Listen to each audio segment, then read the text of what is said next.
A defiant Volodymyr Zelensky He's like definitely trolling. There's no way. House of Commons. I think this is what liberals think a no-fly zone means. Oh, mine was funnier than this, dude. We will fight in the forests, in the fields, on the shores, on the streets. Zelensky likely reminding his audience. I love when mainstream media is like, how Zelensky is winning the war on information, winning the information war against Putin. Dog, what do you mean? It's because, first of all, like, I'm not saying this is a good thing or a bad thing. No, I don't have a guess. It's just of the wartime. I'm not saying this is a good thing or a bad thing, okay?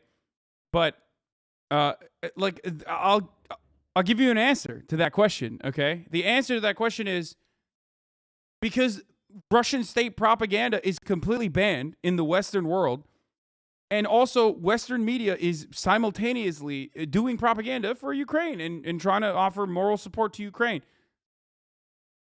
No, I have one of Murat's homies is here. Anyway, so yeah, no shit. That's how it's working. Inspirations of Winston Churchill, who addressed the same body after the evacuation of Dunkirk. We shall fight in the fields and in the streets. We shall fight in the hills. We shall never surrender. Of course, he's definitely trying to channel Winston Churchill. I mean, one thing that's very important to remember about Zelensky is he is a performer. Zelensky's use of social media and other platforms has allowed him to dominate the information war. From his interview with CNN's Matthew Chance from his bunker. First of all, everybody has to stop fighting. To a defiant address from behind his desk on Monday, the first time he was seen there since the invasion began. I'm staying in Kyiv, in my office. I'm not hiding, and I'm not afraid of anyone. To a video posted on Facebook from the streets of Kyiv with his cabinet on the second night of the invasion, delivering a similar message. The president is here. We are all here. Our military are here. Analysts say there's no doubt Zelensky's almost daily messages have stiffened the backbone of the Ukrainian military and its citizens, and have even resonated inside his enemies' borders. Some of his recent video messages, it must be said, have been quite powerful, including the message to the Russian people that he gave, where he basically called on them to resist this war, which was quite emotional. The images of Zelensky meeting with his troops as they prepared for battle, of selfie videos posted from the streets. This is our land, our country, and we are defending all of it. These are products, analysts say, of a leadership team which knows how to connect with younger audiences. They're very in tune with that younger generation. These guys really master. Part of what I've recognized, part of what I've realized, it's actually kind of interesting to consider this. But notice how in the beginning phases when Russia tried to do strategic military deployments and actively try to take out their like air defenses and take over airfields and failed, you heard a lot about like the individual actions happening in real time. Like everybody fucking talked about like, you know, this is what's happening. They push back. They push back against they push back in Kharkiv or whatever. And now you don't really see that as much. That is another indication to me that Russia is doing better than they previously claimed on the military side, which is why you're not really hearing a lot from what the fuck's going on the ground, and that's why you're not hearing the Ukrainian forces actually take over, take some of those cities back from the Russian forces that have taken them over.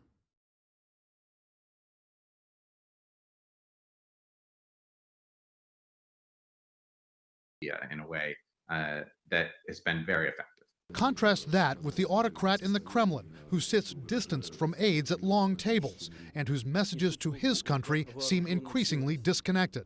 He appears fearful. You just get the sense of a man alone, whereas Zelensky is among his people, among his team. Putin is not bad about InfoWar. Putin's very good at InfoWar. What do you mean? You can't be a liberal and say Putin sucks at misinformation and simultaneously believe that his fucking misinformation caused Donald Trump to win the presidency.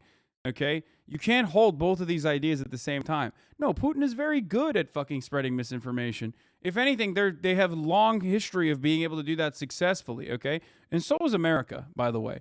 But the difference here is that he can't spread any sort of fucking misinformation if his outlets are banned and and everything that he would ever, everything that like pro-Russian, everything that is even like remotely pro-Russian is like immediately lasered off this side of the fucking planet. Of course, that's how they're gonna win the information war.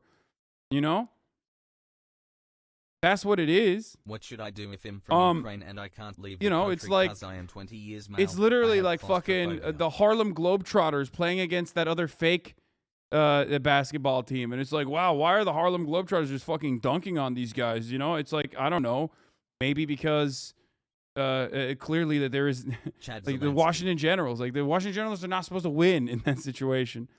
Okay, so that's what's going on. That's part of the reason, and the other reason, of course, is that like, I mean, that's mostly what it is, really. That is the number one reason, if we're being real, if we're keeping it 100. Because, like, America has done such horrific things over and over again. Like, things that the Russian government demonstrably can't even get away with half of, okay? As we have seen so far. And they were able to fucking make it. They were able to fucking make it stick. They were able to do propaganda against it. They were able to change the narrative regularly, because that's what happens when you are the hegemonic Western superpower, right? And that's it. That's for the most part. Like, maybe if the West thinks Ukraine is winning via media, it'll keep Westerners from beating the war drum.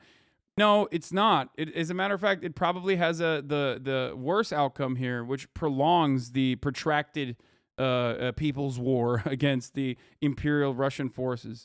Okay, that's what it is.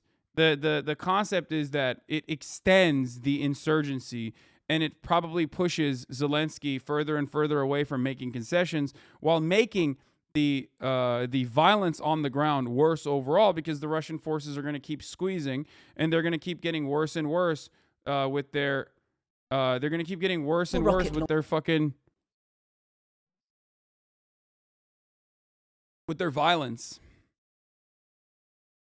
Also, on top of that, Zelensky faces Western pressure, probably, okay? But more importantly, we know for a fact that he's going to experience internal pressure from the Ukrainian people, who don't want to make concessions to Russia, especially if they think that they're winning. Okay?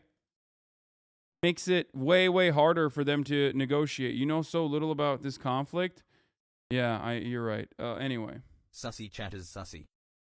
Yeah, you're right. All right. But that's how he's winning. And in the fight. All of which means that if Zelensky is killed, imprisoned, or driven out, the loss of those messages would be devastating for Ukrainians.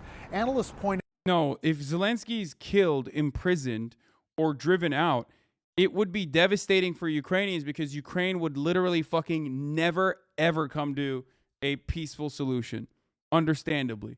Because right now, they've turned him into a hero. He's doing the right things, okay? He is uniting his people. He's fighting. He's not fucking leaving the country, okay? And he will, if he becomes a martyr, it's over. Like, holy shit, it's so much worse. Right now, I feel like the only person capable, or at least that has enough of enough political capital to expend to be able to push for negotiations, is Zelensky. That goes away, and you literally have the fucking Taliban, okay? You have the Ukrainian Taliban after that. Straight up. This guy's pogging hard as fuck thinking about that. Now, there are other Ukrainian leaders who could take up the slack, like former President Petro Poroshenko or Kyiv Mayor Vitaly Klitschko, who have been bravely... Both, by the way, would, in a heartbeat, go hyper fucking nationalist.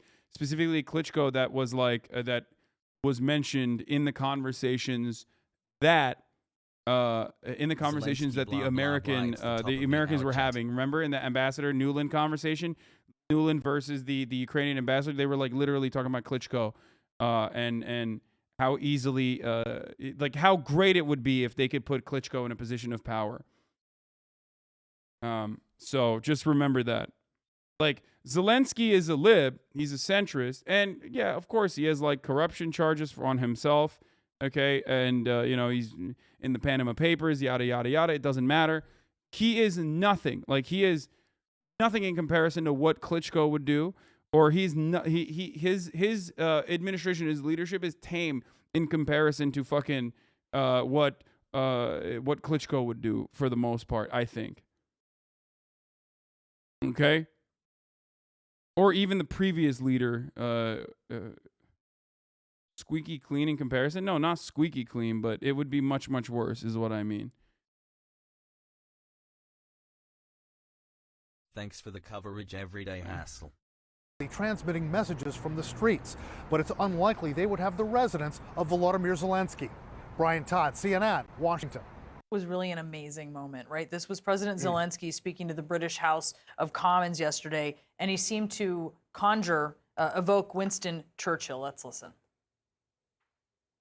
We will not give up and we will not lose. We will fight till the end, at sea, in the air. We will continue fighting for our land, whatever the cost. Nothing in comparison to the We will fight in the forests, in the Why do they fields. keep talking about why do they keep talking about Churchill? Jesus Christ, dude. Oh, and Churchill was so good at delivering speeches. Yeah. You know what else he was good at? Genocide, motherfucker. Okay? Jesus Christ, dude. Western media is so fucking annoying. They literally don't even mention the top of the hour ad break when it comes at the top of every hour, sometimes 14 minutes late. And then you forget, the Twitch streamer forgets to tell you that, you know, you can avoid those ads as long as you subscribe, whether for $5 or for free with a Twitch Prime. By connecting your Amazon Prime account to your Twitch account, you get one free Prime subscription a month, and you can avoid the fucking ad breaks that way. Western media doesn't want you to know about this, okay? Here's the 1 minute ad break now. I'm quoting him. I'm quoting Churchill, and I'm quoting Zelensky, okay? Here it is. Here's the 1 minute ad break now, okay? Bro, 1 negative for 100 positives. I'll take that. Wait, did you just say 1 negative? Did you say genocide? Is 1 negative like a minor? Like 1 negative for 100 positives? What the fuck? I feel like that's one that definitely just, I mean, wow. I don't know what. Okay. I got nothing on that one. You owned me. I'm bored of this, the how he's winning the information war conversation, though. Hey, if you like this video, please subscribe and hit that bell so you don't miss out on any future videos.